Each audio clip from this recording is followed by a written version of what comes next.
அண்ணா சமுதாய வானொலி நேயர்களுக்கு வணக்கங்கள்.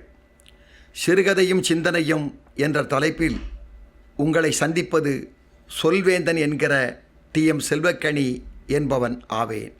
அன்பு நேயர்களே, சிறுகதைகள் மனிதனை பக்குவப்படுத்தக்கூடிய நல்ல கருத்துக்களை கொண்டவைகளாக இருக்கின்றன. அருமை நேயர்களே, இன்றைய தினம் கூடா நட்பு என்கிற ஒரு தலைப்பில் ஒரு சிறுகதையை சொல்ல நான் ஆசைப்படுகிறேன். வள்ளுவன் சொல்லுவார், முகநக நட்பது நட்பன்று நெஞ்சத்து அகநக நட்பதே நட்பு என்று சொல்லுவார். இது எல்லாருக்குமே தெரிஞ்ச குறள் தான். அப்போது நம்ம இன்றைக்கி என்ன பண்ணுறோம்? நிறைய அவருடைய முகத்தை பார்த்தையே ஏமாந்து போயிடுறோம். முகத்தை பார்க்காத அவன் உள்ளம் எப்படி இருக்குன்னு பார்த்து அவங்ககிட்ட பழகுன்னு வள்ளுவர் சொல்லியிருக்கார். அருமை நேயர்களே, இப்போ ஒரு சின்ன கதை. காட்டுக்குள்ளே ஒரு நரினாலே எல்லாருக்கும் தெரியும், தந்திரம் மிகுந்தது, புத்தி கூர்மையானது, அறிவில் சிறந்தது தான். அதை யாராலையும் மறுக்க முடியாது. இப்போ இந்த நரிக்கு ஒரு 4 நண்பர்கள் காட்டுக்குள்ளே. புலி, எலி, சென்னாய், கீரிப்பிள்ளை. இந்த 4ஐயும் தனக்கு ஒரு நண்பர்களாக சேர்த்து கொண்டு ஆக மொத்தம் இவங்க 5 பேர். யார்? நரியையும் சேர்த்து. இவங்க ஒன்றா கூடுறது, ஒன்றா விளையாடுறது, ஒன்றா சிரிக்கிறது, ஒன்றா குளிக்கிறது, இப்படி டெய்லி நேரத்தை போய்கிட்டு நல்ல சந்தோஷமாக அந்த காட்டுக்குள்ளே இந்த மிருகங்கள் வாழ்ந்துக்கிட்டு இருக்கு. இந்த நரி அப்படியே பார்க்கும்பொழுது ஒரு 1/2 மைலுக்கு அந்த பக்கம் மான்கள் கூட்டம் கூட்டமாக மேய்கிறத பார்க்குது. நரி புத்தி பொல்லாதது தானே. அது யோசிக்குது, ஆஹா, இந்த மான் கூட்டத்தில் ஒரு அழகான ஒரு மான் இருக்குதே, இந்த மானுடைய மாமிசத்தை சாப்பிட்டா எவ்வளோ ருசியாக இருக்கும், அந்த மான் எப்படி துள்ளி துள்ளி ஓடுது, இது நரிபரப்பு எடுத்த நம்மளால் அதை போய் பிடிக்க முடியாதே, இதை எப்படி பிடிச்சி இதனுடைய மாமிசத்தை எப்படி சாப்பிட்றது? ரொம்ப நாளாக நரி யோசனை பண்ணிக்கிட்டே இருக்கும். நரி மாதிரி சில மனிதர்களும் இருப்பாங்க.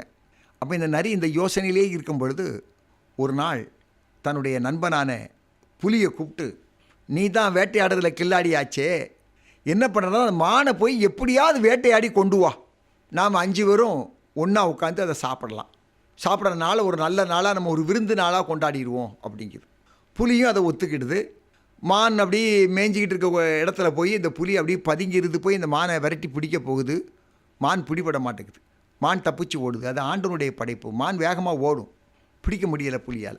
மான் ஓட புலியால் பிடிக்கவே முடியலை. புலி ஏமாந்து நரிக்கிட்ட வந்துருச்சு. எப்பா, நானும் எவ்வளோ முயற்சி பண்ணேன், எவ்வளவோ ஸ்பீடில் ஓடியும் பார்த்தேன், ஆனால் கில்லாடி மானாக இருக்குப்பா, அது தப்பிச்சு ஓடிடுச்சு, என்னால் ஒன்றும் செய்ய முடியலை அப்படின்னு சொல்லுது. பிறகு 2 நாளாக நரி யோசிக்குது, என்னடா இந்த மானை இந்த புலியால் பிடிக்க முடியலையே, எப்படியாவது அந்த மானை வேட்டையாடி அதனுடைய மாமிசத்தை சாப்பிட்றணும், சாப்பிட்டா தான் நம்முடைய ஒரு திருப்தி வரும் அப்படிங்கிறத யோசனை பண்ணி கடைசியில் இதே மாதிரி இந்த 5 பேரும் சேர்ந்து பிறகு மீட்டிங் போடுதாங்க. போட்டுட்டு நிறைய ஐடியா கொடுக்குது. நீ எலி என்ன பண்ணுற தெரியுமா, அந்த மான் எங்கே தூங்குதுன்னு பாரு. அந்த இளமான் தூங்குற இடத்துல நீ போகிறது சத்தம் இல்லாமல் போகலாம். நீ எலியாச்சே, மெதுவாக சத்தம் இல்லாமல் அப்படியே போய் அந்த மானுடைய ஒரு காலை நல்லா கடிச்சு விட்ரு, அது புண்ணாயிரும், எப்படி சீழ்வடி ஆரம்பிச்சிடும். இப்போ அது மேய போகும்பொழுது எப்படி நொண்டி நொண்டி தான் மேய போகும், பசிக்கு எப்படி மேய போய் தானே தீரணும். அப்போ புலி போய் ஈஸியாக அதை பிடிச்சிரும் அப்படின்னு ஒரு பிளான் போட்டு கொடுக்குது. பார்த்தீங்களா, நரியினுடைய ஐடியா பாருங்கள் எப்படிலாம் வருதுன்னு. எலியும் அதை ஒத்துக்கிட்டு இப்போ நேராக எலி போய் அதே போல் மான் தூங்கிட்டு இருக்கும் பொழுது அதனுடைய காலை போய் கடிச்சிச்சு, கால் புண்ணாயிடுச்சு. இப்போ 2-3 நாள் கழித்து இதே மான் மேயதுக்காக போகுது. புலி அந்த மானை விரட்டுது, மானால் ஓட முடியலை. புலி மானை கவ்வி பிடிச்சி கொண்டு வந்துருச்சு. இப்போ அவங்க 5 நண்பர்களுக்கும் ஒரே சந்தோஷம்.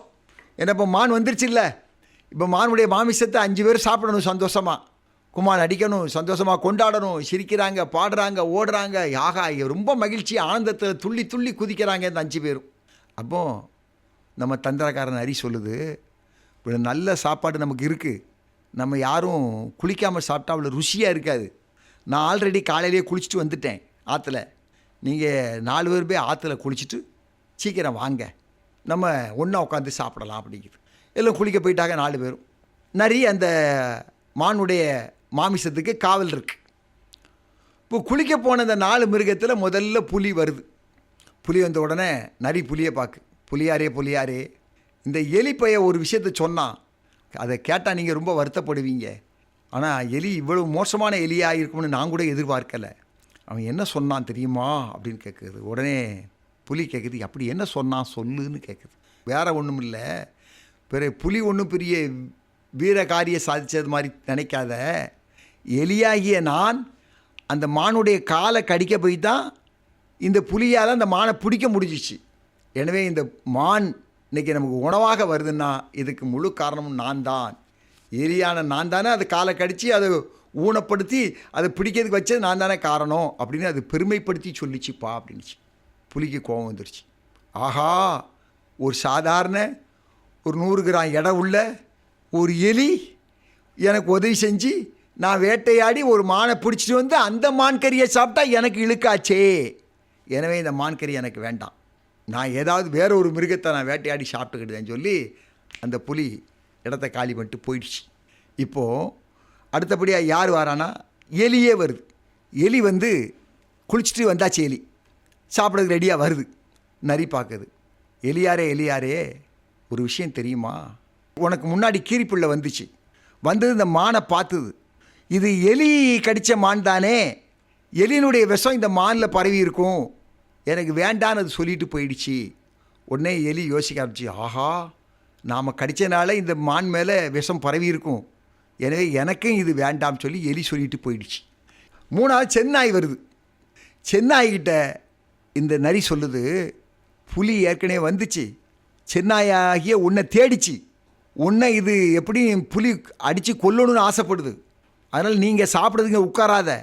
புலி போய் தன்னுடைய மனைவியை கூட்டிகிட்டு வரேன்ட்டு போயிருக்கு, வந்தவுடனே உன்னை அடித்து கொண்டு போடும், நீ அதெல்லாம் தப்பிச்சு ஓடிடுன்னு சொல்லிடுச்சு. சென்னாயும் தப்பிச்சு ஓடிடுச்சு. இப்போது கீரிப்பிள்ளை வருது.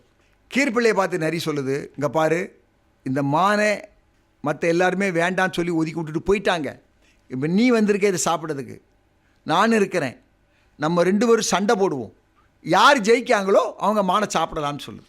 கீரிப்பிள்ளை அது ஒரு அப்புறாணியான பிராணி, அது சொல்லுது, உன்கிட்ட சண்டை போடுறதுக்கு எனக்கு விருப்பம் இல்லை, நீயே சாப்பிடுன்னு சொல்லிட்டு அது விட்டுட்டு போயிடுது.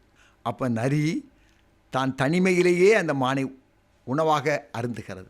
அருமை நேயர்களே, இந்த நரி போல குணம் படைத்தோர் நிறைய பேர் இருக்கிறாங்க சமுதாயத்தில். யார் எப்படி இருக்கிறாங்க, யாருடைய குணம் எப்படி இருக்குது அப்படிங்கிற நமக்கு தெரியலை. எனவே நாம் பழகுகின்ற பொழுது நல்லவர்களாக பார்த்து பழகுதல் வேண்டும். கூடா நட்பு கேடாய் முடியும். எனவே கூடாத நட்பு நமக்கு வேண்டாம். நல்ல உள்ளம் படைத்தவர்கள் எங்கே இருக்கிறார்கள் என்பதை நாம் தெளிவாக ஆராய்ந்து அவர்களோடு நட்பு கொண்டால்தான் அந்த நட்பினுடைய இலக்கணம் உயர்வாக இருக்கும் என கூறி விடைபெறுகிறேன். நன்றி, வணக்கம்.